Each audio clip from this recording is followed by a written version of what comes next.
नमस्कार दोस्तों। तो आज मैं गौतम बुद्ध की एक और प्रेरणादायक कहानियों में से एक और कहानी लेकर आया हूँ, जिस कहानी का नाम है मुश्किलों का समाधान।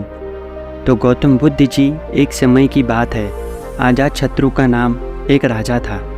उनका राज्य बहुत ही अच्छा चल रहा था, किंतु कहते हैं ना कि समय हमेशा एक जैसा नहीं रहता। ऐसा ही अजातशत्रु के साथ हुआ। राजा कई मुश्किलों से घिर गए और उन मुश्किलों से बाहर नहीं निकल पा रहे थे। उन्होंने कई युक्तियाँ अपनाई लेकिन असफल रहे। एक दिन उनकी मुलाकात एक तांत्रिक से हुई। राजा ने तांत्रिक को अपनी मुश्किलों के बारे में बताया। फिर तांत्रिक ने राजा की बातों को ध्यान से सुना। फिर उसने एक उपाय बताया। तांत्रिक ने कहा, आपको पशु बलि देनी पड़ेगी, तभी आपकी मुश्किलों का समाधान होगा। पहले तो राजा काफ़ी सोच विचार में पड़ गए, लेकिन फिर उन्हें जब कोई मार्ग न दिखा तो उन्होंने तांत्रिक की बात मान ली। फिर तांत्रिक गए तो वहाँ एक अनुष्ठान किया गया। राजा ने अनुष्ठान जब उस मैदान पे कराया, तब सारे पशुओं को मैदान में बलि देने के लिए बांध दिया गया। संयोगवश उस समय महात्मा बुद्ध राजा के नगर में पहुँचे थे। वे उसी स्थान से गुजर रहे थे जहाँ पर राजा ने अनुष्ठान कराया था। महात्मा बुद्ध ने जब देखा कि निर्दोष पशुओं की बलि देने जाने वाली है, तब वे राजा के पास गए और बोले, हे राजन, आप इन निर्दोष पशुओं को क्यों मारने जा रहे हो? राजा बोले, महात्मा जी, मैं इन्हें मारने नहीं, अपितु राज्य के कल्याण के लिए इनकी बलि देने जा रहा हूँ, जिससे सारे राज्य का कल्याण होगा। महात्मा बुद्ध बोले, क्या किसी निर्दोष जीव की बलि देने से किसी का भला भी हो सकता है? थोड़ा सा रुककर महात्मा बुद्ध ने ज़मीन से एक तिनका उठाया, राजा को देते हुए बोले, इसे जोड़कर दिखाइए। राजा ने तिनके को 2 टुकड़े कर दिए।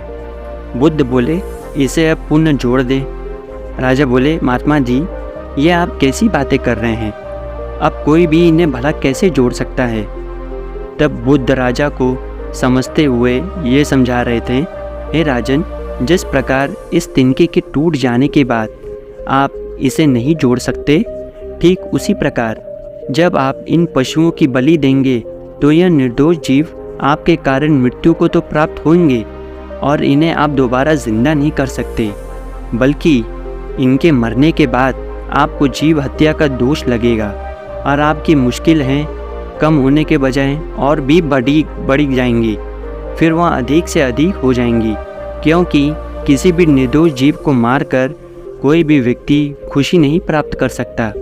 आपकी समस्या का हल निर्दोष जीवों को मारने से कैसे हो सकता है? आप राजा हैं, आपको सोच विचार कर इस पर निर्णय लेना चाहिए।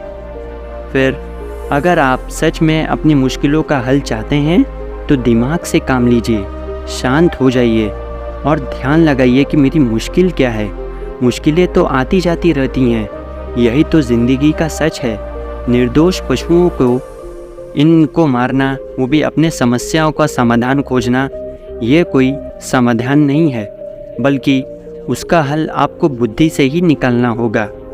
बुद्ध की बात सुनकर अजातशत्रु उनके चरणों में गिर पड़े और अपनी भूल के लिए क्षमा मांग लगे। अजातशत्रु ने ऐलान कर दिया कि जब से उन्हें उनके राज्य में किसी भी निर्दोष जीव की हत्या नहीं की जाएगी। सभी जीव अपने हाल पे उन्हें जीने दें। तो दोस्तों, ऐसा ही हमारा जीवन है। हम मुश्किलों से इतना घिरे रहते हैं कि कभी कभी हमें समझ में ही नहीं आता कि क्या सही है और क्या गलत। तो दोस्तों, दिमाग और मन शांत रख के अगर आप एक कार्य पे ध्यान लगाएं तो उसके मुश्किल का समाधान अवश्य मिल सकता है। धन्यवाद।